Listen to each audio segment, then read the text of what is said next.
ನಟ ಪುನೀತ್ ರಾಜ್ಕುಮಾರ್ ನಿಧನ ವಿಚಾರಕ್ಕೆ ಪೇಜಾವರ ಮಠಾಧೀಶ ವಿಶ್ವಪ್ರಸನ್ನ ತೀರ್ಥ ಸ್ವಾಮೀಜಿ ಸಂತಾಪ ವ್ಯಕ್ತಪಡಿಸಿದ್ದಾರೆ. ಪುನೀತ್ ರಾಜ್ಕುಮಾರ್ ಅಸುನೀಗಿರುವ ವಿಚಾರ ಕೇಳಿ ತುಂಬಾ ದುಃಖವಾಗಿದೆ. ಕನ್ನಡ ನಾಡು ನುಡಿಗೆ ರಾಜ್ಕುಮಾರ್ ಕುಟುಂಬದ ಸೇವೆ ಅಪಾರ.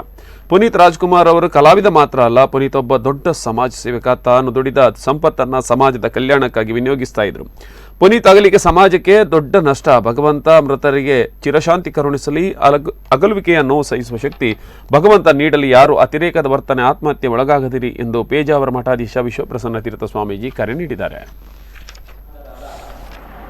ಪುನೀತ್ ರಾಜ್ಕುಮಾರ್ ಅವರು ಅಸುನೀಗಿದ ವಿಚಾರ ತಿಳಿದು ತುಂಬ ದುಃಖವಾಗಿದೆ.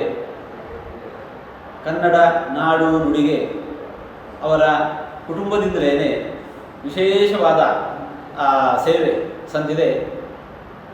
ಕಲಾವಿದನಾಗಿ ಅಷ್ಟೇ ಅಲ್ಲದೆ ದೊಡ್ಡ ಸಮಾಜ ಸೇವಕನಾಗಿ ತಾವು ದುಡಿದಂತಹ ಸಂಪಾದಿಸಿರುವಂತಹ ಸಂಪತ್ತನ್ನು ಸಮಾಜದ ಕಲ್ಯಾಣಕ್ಕೋಸ್ಕರ ವಿನಿಯೋಗ ಮಾಡ್ತಾ ಇದ್ದದ್ದು ಅಭಿನಂದನೀಯವಾಗಿರತಕ್ಕಂತಹ ಕಾರ್ಯ. ಅಂತಹವರ ಅಗಲುವಿಕೆ ಸಮಾಜಕ್ಕೆ ದೊಡ್ಡ ಒಂದು ನಷ್ಟವನ್ನು ತಂದಿದೆ.